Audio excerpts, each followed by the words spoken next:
mulai ya. Baiklah, selamat siang rekan-rekan semuanya. Hari ini kita akan mendalami lagi mengenai sumbarasi khususnya ya.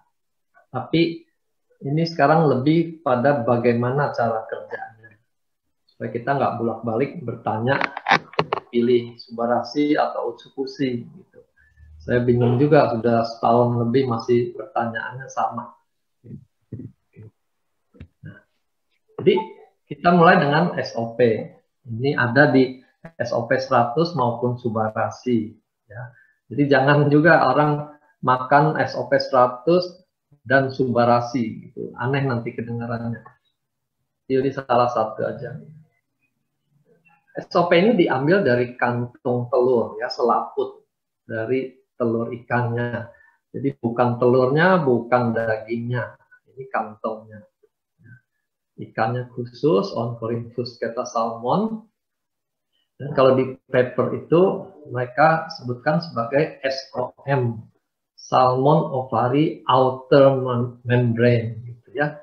Jadi ini jelas sekali dikatakan selaput luar dari kantung telur ikan.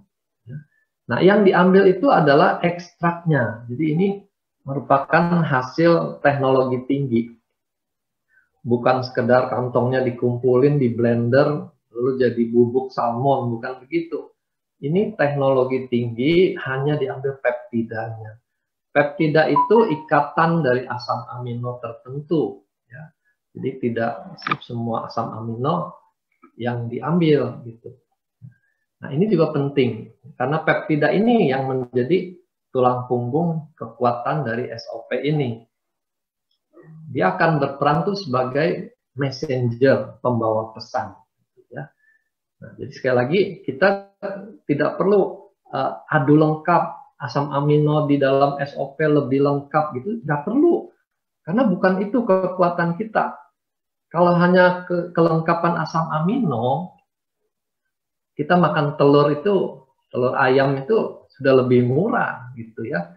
Jadi sekali lagi kita bukan memproduksi kelengkapan asam amino dalam produk ini. Tapi messengernya ini yang penting. Peptida SOP. Ya. Begitu juga nanti dengan peptida dari otot sarden dan peptida dari kulit biji tomat itu yang mahal karena peptidanya. Ya. Nah, mereka akan menjadi messenger di dalam badan kita. SOP ini membawa pesan tuh ke dalam tubuh dan tubuh meresponinya dengan meningkatkan insulin-like growth factor 1. Ya, ini sudah dikenal luas kalau orang medis, IGF-1 ini mereka tahu gitu. Karena peranannya nanti bersama-sama dengan growth hormone tuh untuk healing, untuk memperbaiki jaringan. Nah, lalu di dalam mekanisme kerjanya, IGF-1 ini akan merangsang juga produksi stem cell. Ya. Jadi kita memang tidak bisa menghitung jumlah stem cell-nya benar nggak meningkat kalau saya makan SOP. Ya. Tidak begitu. Tapi para researcher hanya melihat ada kenaikan di dalam IGF-1 ini. Dan secara mekanisme IGF-1 yang nanti berhubungan dengan stem cell. Ya. IGF-1 ini lebih peranannya pada penyembuhan luka, ya, seperti growth hormone itu. Kalau pada orang dewasa, dia tidak lagi untuk pertumbuhan, tapi untuk penyembuhan luka-luka atau penggantian sel. Ya. IGF-1 ini akan mengaktifkan stem cell. Nah, stem cell lebih lagi kerjanya. Dia meregenerasi selnya. Ya, jadi kalau selnya sudah rusak banyak, tidak keuber dengan proses healing, dibutuhkan suatu regenerasi untuk mengganti dengan sel yang baru. Ya. Ya. Jadi penting ya kita menguasai mekanisme kerja SOP ini. Ini ingredient yang ada di dalam SOP. Kita dalami juga satu persatu. Glutathione ini dikenal sebagai master antioksidan. Jadi kita punya banyak macam antioksidan dan mereka itu perlu hadir dalam satu rangkaian, satu set.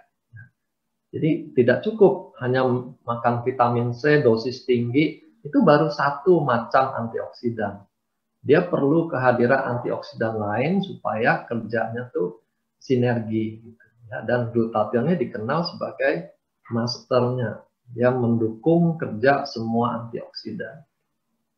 Nah, antioksidan ini bekerja menangkal radikal bebas. Radikal bebas itu bisa datang dari luar ya, dari polusi, asap rokok, asap knalpot gitu. Nah, bahan kimia yang kita semprotkan di dalam rumah kita, itu semua radikal bebas. Bisa juga radikal bebas itu diproduksi dari dalam badan kita sendiri. Waktu kita mengalami infeksi, peradangan, ada penyakit kronis, ya itu semua menghasilkan oxidative stress. Lalu glutathione juga dikenal bisa memperbaiki insulin resisten. Nah, dalam kondisi ini, kita bukan kekurangan insulin, tapi reseptornya kita menjadi kurang peka. Nah, di sini glutathione bisa memperbaiki kepekaannya, sehingga insulinnya bisa bekerja dengan lebih baik. Lalu peranan dia menekan peradangan pada autoimun. Ini juga dalam riset tuh diketahui dia bisa gitu ya. Nah, juga peranannya untuk sistem saraf pusat. Jadi glutathione ini sebagai master antioksidan, dia bisa menembus ke dalam otak. Gitu. Sementara antioksidan lain belum tentu bisa menembus ke otak. Ya. Jadi ini kelebihan kita ada glutathione. Lalu asam hyaluronat. Nah, ini berperanan pada kulit dan sendi. Sendi itu di cairan sendinya. Jadi kalau dibilang ini lututnya mulai kering, itu ya dimaksudkan cairan sendinya berkurang.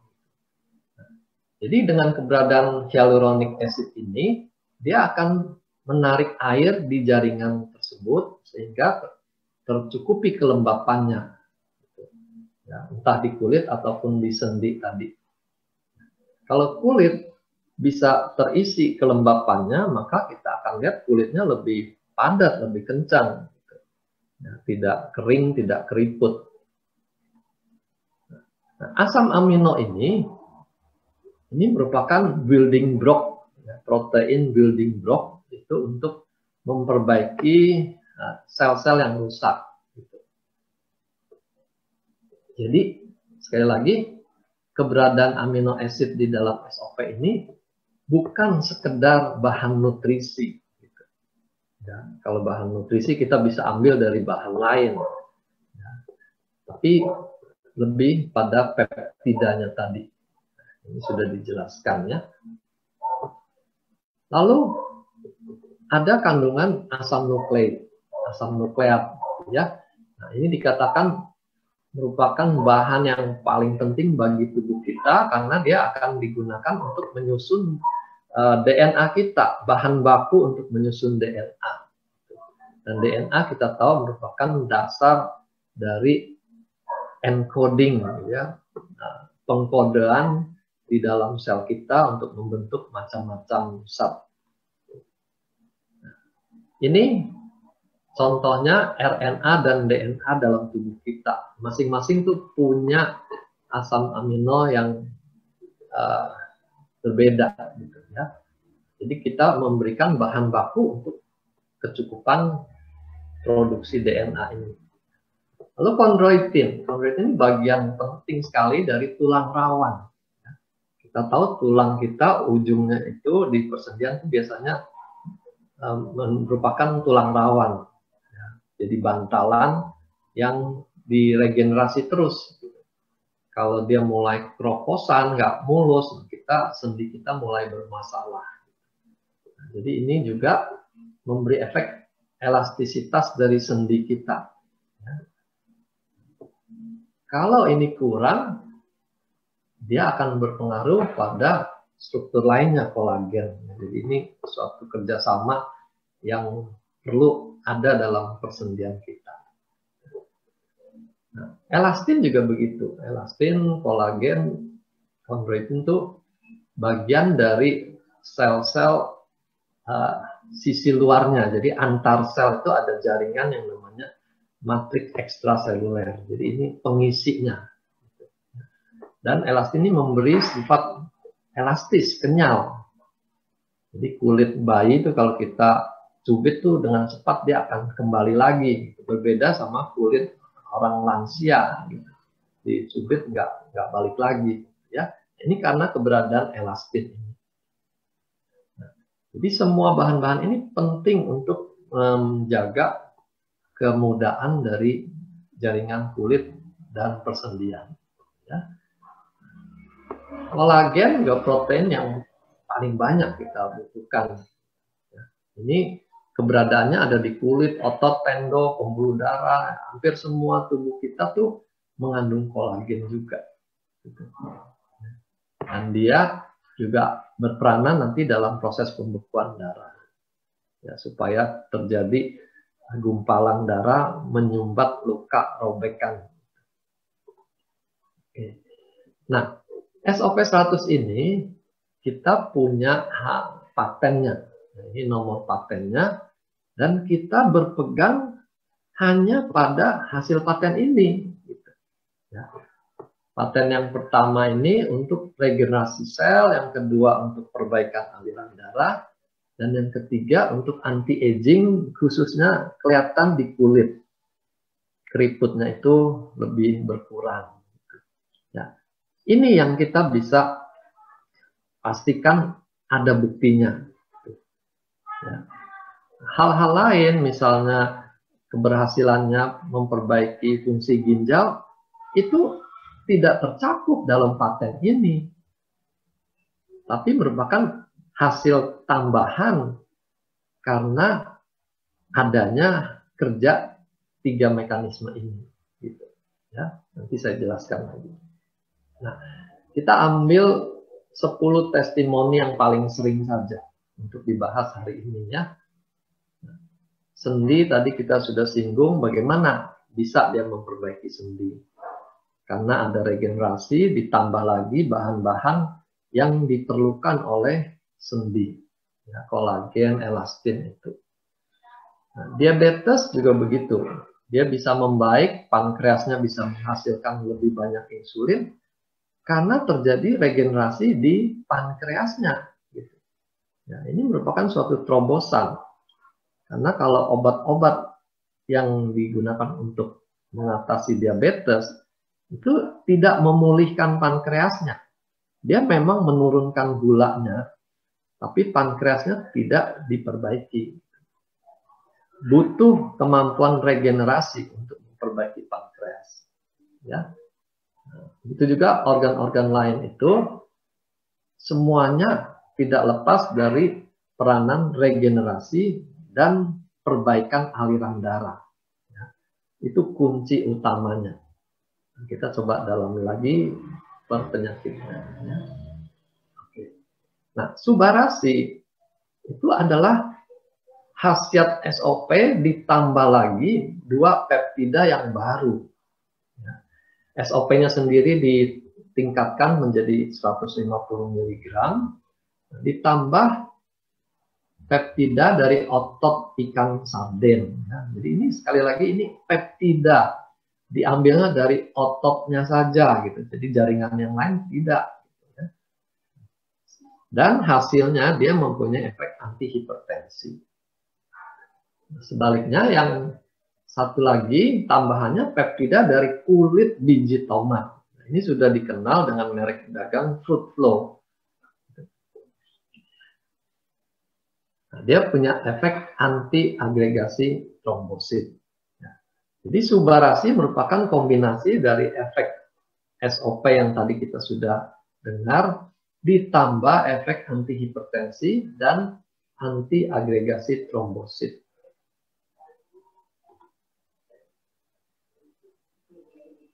Oke. Pak Angga, masih dengar? Masih. Tadi saya lihat ada yang raise hand, mungkin ada gangguan gitu. Enggak ya? Enggak ada sih, aman, Dok. Oke. Sekarang kita coba dalami bagaimana dia bekerja sebagai anti hipertensi. Karena ini menyangkut pertanyaan, oh, kalau saya darahnya normal atau bahkan darahnya rendah, bisa nggak makan Subarashi? Ya. Jadi efeknya berkaitan dengan bahan hormonal yang namanya angiotensin. Angiotensin 1 itu diproduksi normal di dalam liver kita. Tapi dia sebagai bahan yang masih inaktif. Jadi kalau tubuh memerlukan baru diubah menjadi angiotensin 2 gitu ya. Jadi kalau angiotensin 2-nya tidak naik, tidak terjadi apa-apa. Karena ini normal ada dalam tubuh kita. Nah, kalau angiotensinnya naik, diproduksinya banyak dari angiotensin 1, baru terjadi perubahan pada pembuluh darah kita.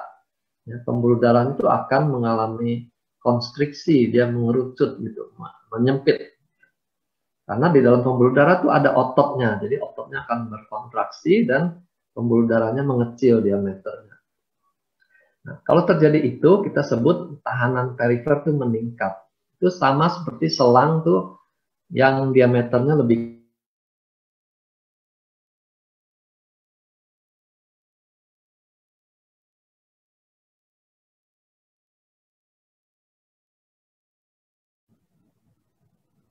kecil.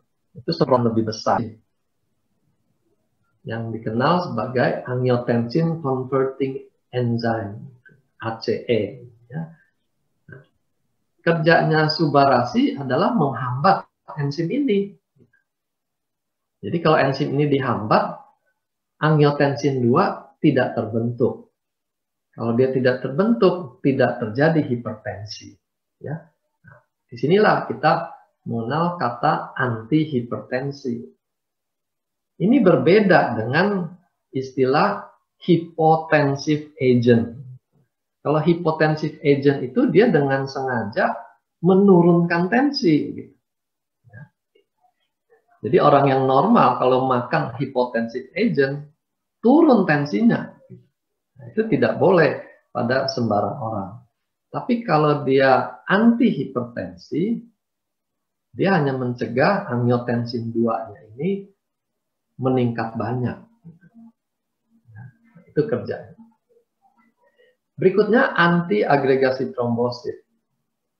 Nah, trombosit juga dalam keadaan normal tuh tersedia dalam jumlah cukup.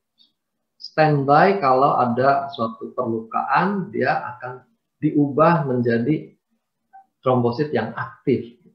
Nah, trombosit aktif itu sifatnya tuh akan lebih mudah melekat satu sama lain, ya, karena selnya tuh berubah dari yang bulat mulus tuh menjadi berduri-duri, sehingga mereka dengan mudah melekat satu sama lain, juga melekat ke dinding pembuluh darah.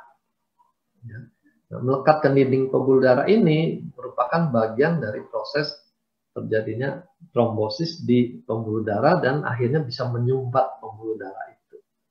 Ya. Trombosit sendiri hanya bagian dari proses pembekuan darah. Karena selain sel trombosit dibutuhkan juga bahan-bahan kimia lain ya yang kita kenal sebagai zat pembeku darah. Jadi berbeda ya. Trombosit itu selnya, zat pembeku darah itu bahan kimianya. Nanti ditambah lagi dengan fibrin, dengan kolagen tadi, baru lengkap menjadi gumpalan bekuan darah. Nah, ini yang menyumbat robekan pada dinding pembuluh darah. Ini saya mau perlihatkan diagram hubungannya hipertensi dengan penyakit kardiovaskuler. Penyakit kardiovaskuler itu mencakup serangan jantung dan juga stroke nanti. Jadi hipertensi ini, tekanan pada dinding pembuluh darah itu mengakibatkan suatu hemodinamik stres. Jadi setiap kali jantung pompa, terjadi tekanan pada pembuluh darah. Tentu akan ada perlukaan di dinding pembuluh darah. perlukaan itu nanti akan mulai menarik trombosit. Jadi ini satu bagian. Bagian yang lain yang terkait dengan hormon tadi, renin-angiotensin ini. Nah, kita bisa memblok di jalur renin-angiotensin ini dan juga memblok kerja dari trombosit di jalurnya yang sisi kiri ini, ya, karena hemodinamik stres ini. Dengan memblok kiri kanan, kita bisa mengurangi resiko terjadinya aterosklerosis. Ya. Jadi terbentuknya plak-plak di pembuluh darah kita bisa kurangi kalau kita sejak awal sudah melindungi dengan subarasi ini. Ya.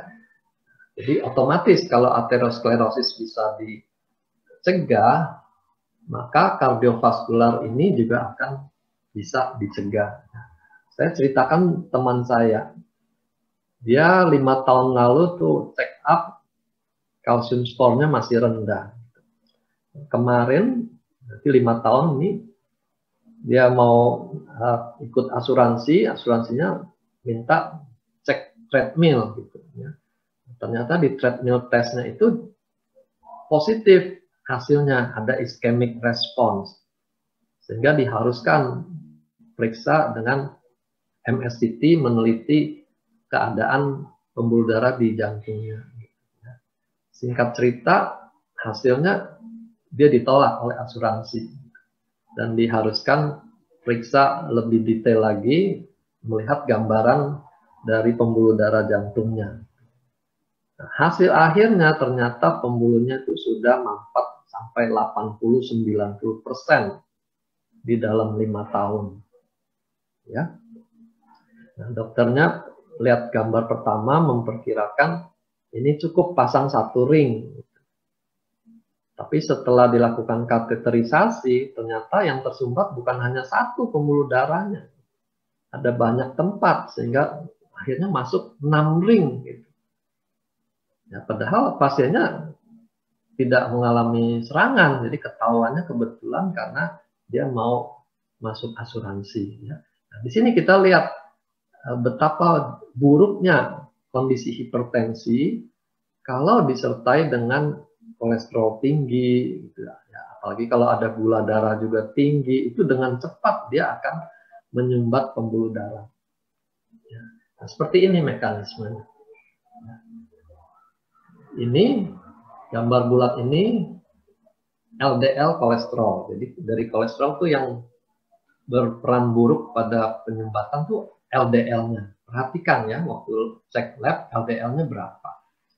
Kalau LDL tinggi ini yang akan menjadi cikal bakal terbentuknya benih plaknya. Gitu ya.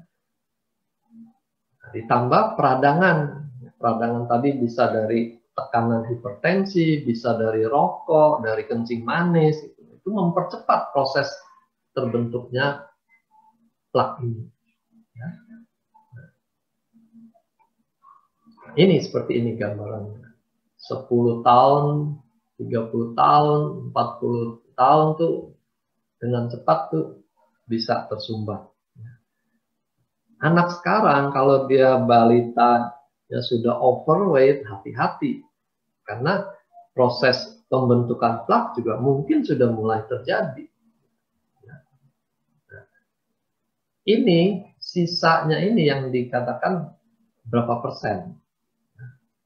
Jadi kalau dia bilang penyempitannya 80%, berarti lubangnya ini tinggal 20%. Dan kita tidak bisa hitung, oh 20% kalau mampet total tuh masih berapa tahun ya, gitu. Nggak bisa. Karena sewaktu-waktu bisa terjadi plaknya ini robek. Ya. Terjadi kebocoran plak, itu dalam hitungan menit, trombosit akan berdatangan dan memulai reaksi pembekuan darah dan tersumbat total. Dalam hitungan menit. Ya. Jadi kita jangan main-main dengan penyempitan pembuluh darah ini. Nggak perlu tunggu 90% baru heboh. Sedini mungkin kita harus cegah, jangan sampai terjadi plak yang menimbulkan penyempitan.